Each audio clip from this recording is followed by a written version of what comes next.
Hey guys, what's up? It is Nathan here, and I'm just doing kind of a video. I didn't do a video on this when it came out, but I think it's time for me. I've kind of collected my thoughts, and I think it's time for me to do a video kind of explaining my position on this. So I am a really big fan of Indiana Jones,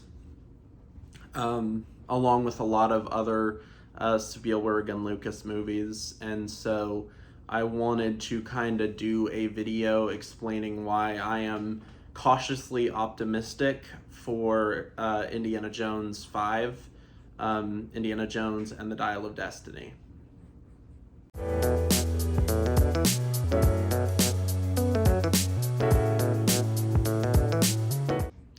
So, my kind of opinion on what's going on with Indiana Jones 5, I'll call it Indiana Jones 5, Indiana Jones and the Dial of Destiny throughout this video because I am not really, I don't mind either of those names.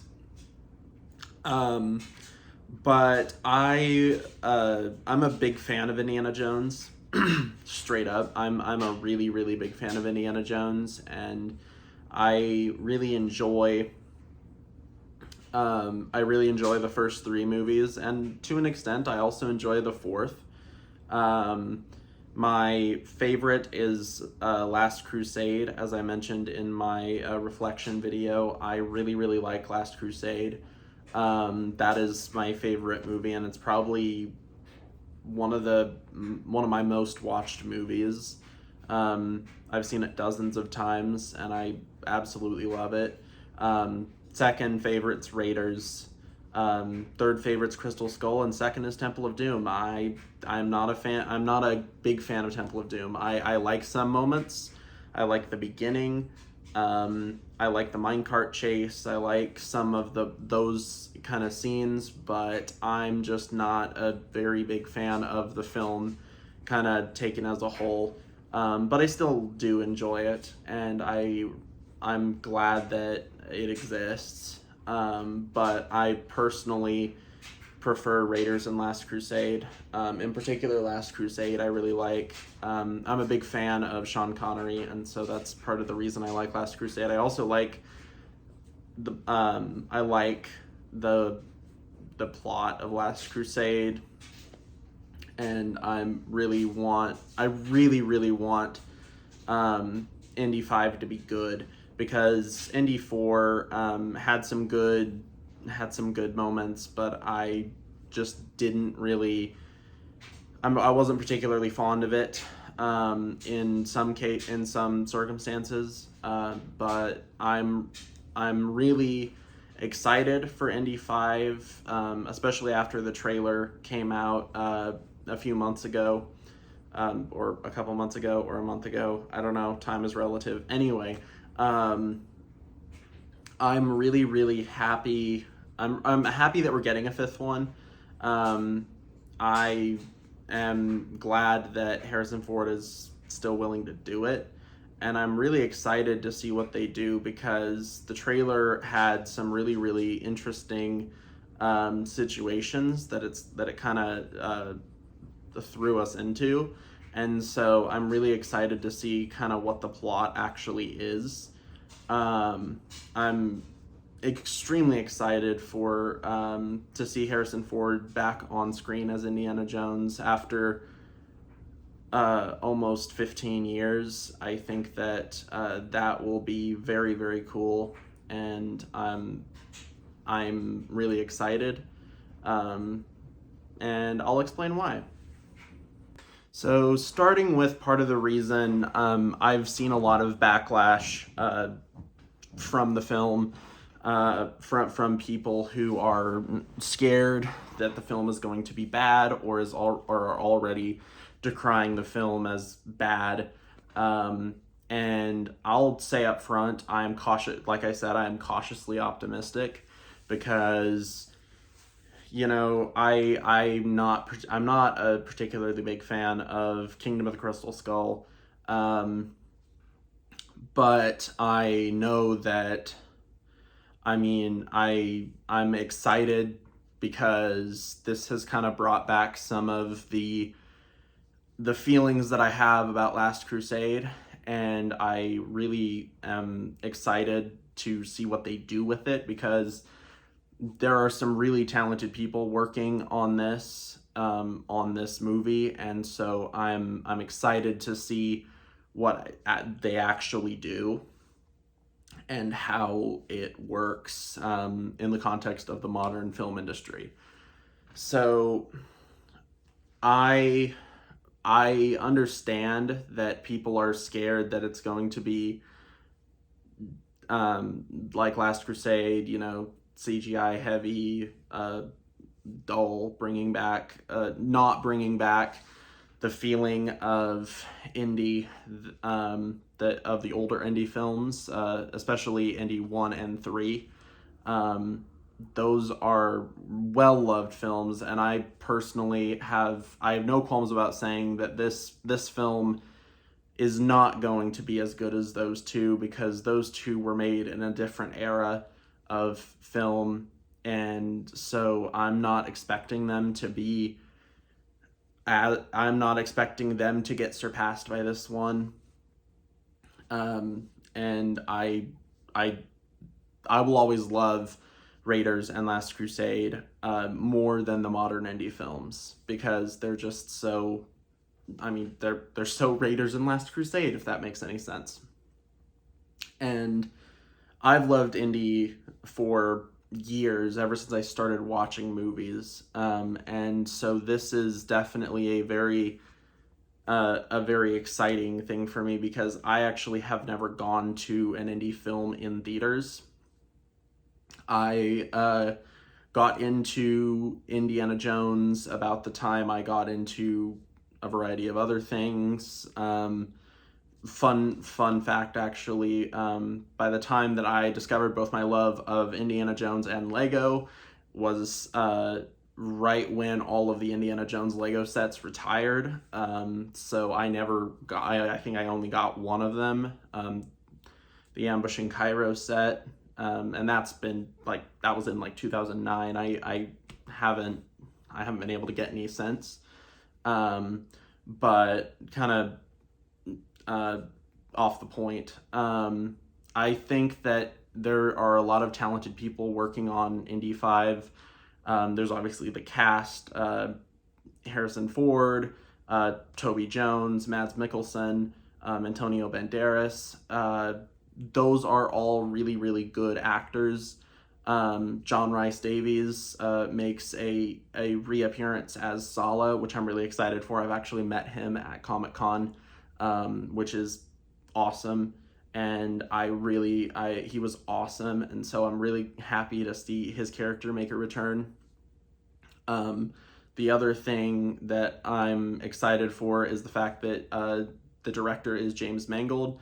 Personally, I'm not that fussed about Spielberg not coming back for Indy 5, because frankly, there's nothing worse to a film's production than a burnt out director. And if Spielberg doesn't feel like he has another indie movie in him, he shouldn't make one, because then it'll just be bad, or it could be bad. It has more of a chance of being bad, I should say. So with that being said, I'm really excited. I understand why people have some qualms with the film and some concerns with the film, but I think it'll end up being a lot better. I think that it still won't measure up to the older films, but I do think that it will be good. I'm cautiously optimistic, as I said. So one of the other things that some people have some problems with is Phoebe Waller-Bridge. I don't have a problem with Phoebe Waller-Bridge. She's going to be playing Indy's goddaughter, Helena. Helena Brody, I guess. Brody, maybe? Is it Marcus's daughter? No, but in all honesty, I am actually not fussed about Phoebe Waller-Bridge being cast, because I don't mind Phoebe Waller-Bridge. I I didn't mind Solo personally. Like it wasn't my favorite, and it wasn't my least favorite of the Star Wars movies, and so I don't really care much about Phoebe Waller-Bridge being cast. Like I don't have many feelings because I didn't love her in Fleabag. I have never watched Fleabag, and so I don't have an opinion. And from what I can tell, she's been a good actress in other films and other shows, and so I'm perfectly confident that she'll do her best with what she has, and I'm not fussed about that. I know a lot of people are kind of fussed about that, but frankly, I don't really care. And in terms of the other people that are involved that have kind of a reputation, um, I don't really care. I mean, there have been movies that I have seen made that have been really good by some of these people, and I've seen really bad movies come out.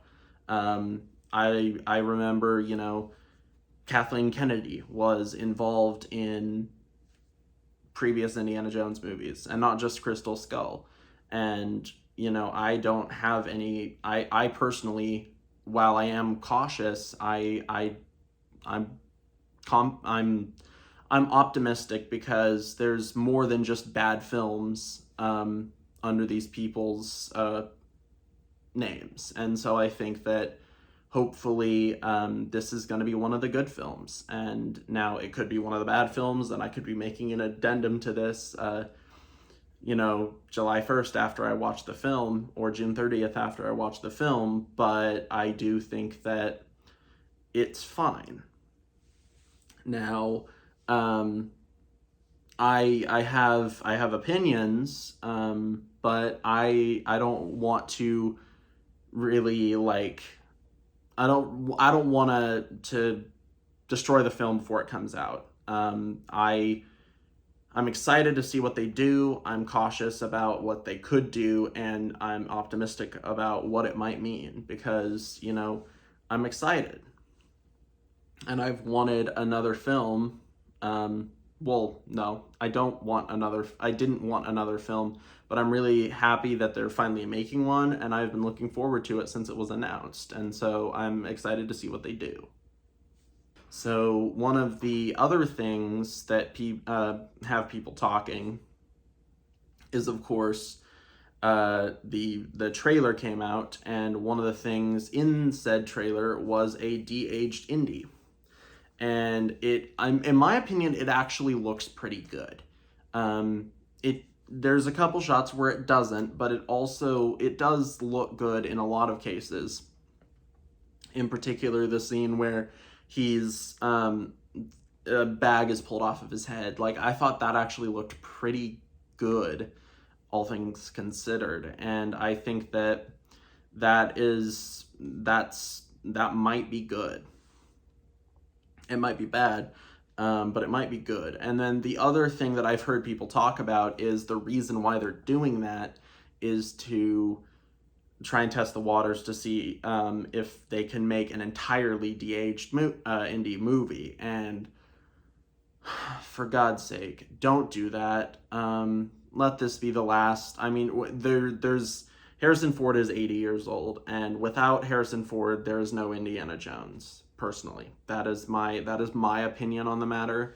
Harrison Ford is what makes Indiana Jones so special, in my opinion, and I think that is kind of I feel that is kind of that's my stance, and I really don't want to see an Indiana Jones movie without Indiana Jones. Now, if they make one, sure, I'll watch it, but Indiana Jones is kind of what Harrison Ford made Indiana Jones special. And even he says when he's gone, Indiana Jones is gone. And so if he is that passionate about leaving Indiana Jones where he is after he's done, that is, in my opinion, what should happen. However, I am still excited to see what they do. There's not going to be another, according to the director, there's not going to be uh, another film for, or another Indiana Jones like tie-in, like a character that takes up the mantle, which I'm glad about. And hopefully also Indy won't die. Um, Although if he does, I wouldn't be surprised. Harrison Ford's not getting any younger. Um, but I do think that there's potential for this to be very, very good. And I think I'm confident that it might actually be pretty good. But time will tell. And there's judging by the plot, it actually seems quite interesting. And I would like to kind of see what goes on about that, because I mean the plot kind of revolves around Indiana Jones combating Nazis in 1969, Nazis within the Apollo space program. And so I think that's a very interesting like idea, and I think that Mads Mikkelsen would be a great villain, and I think that the plot might actually be like good. Don't know what the Dial of Destiny is, but I'm sure that it'll be a cool kind of MacGuffin. Um, I don't want to hype too much because, like I said, cautiously optimistic. Look at Crystal Skull, but I think that it might be very, very good, and it could be very, very bad. I hope it's good. If it's bad, we can leave it on the shelf with Crystal Skull, and just have the first three movies. But I think that it might actually be good, and I will reserve my judgment for what I think is like good and bad. I will reserve that until I see the way it's actually used in the film, which comes out on June 30th. So I will definitely be seeing it, hopefully on opening night, as soon as I possibly can, actually, because it is a genuinely amazing thing that there is going to be a fifth Indy movie that I can actually see in theaters. That's amazing to me. I never thought I would. I thought it would have stopped at 4, and I was not old enough to see Indy 4 in theaters in 2008. But I've seen all of them dozens of times. In particular, I've seen Raiders and Last Crusade like a lot. I actually can't describe how many times I've seen them because I actually have lost track. I've seen it, both of them, probably well over 30 times. Especially Last Crusade, I can tell you I've seen it well over 30 times. I love that film, and I'm also, as a little bit of a side remark, I'm actually really excited because there's new Lego Indiana Jones sets coming out apparently in 2023. So I'm really, really excited for that. And I say in 2023 because this is being filmed in 2022, in December of 2022, and so but this will be released in 2023, and so I wanted to kind of do this kind of video to kind of explain my opinion. I mentioned in my reflection that I was a big Indy fan, and so I just kind of wanted to say I'm excited, I'm optimistic, but I'm cautious, and I want to, it could be bad, it could be fantastic, who knows. I don't think it's fair to lay blame on a movie or to bash a movie before it comes out, because in most cases, because none of us have seen it. There's only a few people who have seen it, and it's not us. And so I think that we should kind of give it a chance personally. But if it's bad, I'll let you know, because I plan on doing a movie review on Dial of Destiny when it comes out, and so I definitely want to be as unbiased as possible, and so I'm cautiously optimistic. So that's kind of my opinion on it. I don't really have much else to add, but I'm a big fan of Harrison Ford. I'm a big fan of Mads Mikkelsen. I'm a big fan of Toby Jones. I'm a big fan of several of the people in the movie, and so I'm excited to see what they do with my favorite adventuring hero. So with that being said, guys, I would like to thank you all very much for watching this video. Make sure to like, comment, and subscribe. Comment what your thoughts are on the Dial of Destiny trailer and what you think the movie will be like. And I will see all of you guys later. Bye.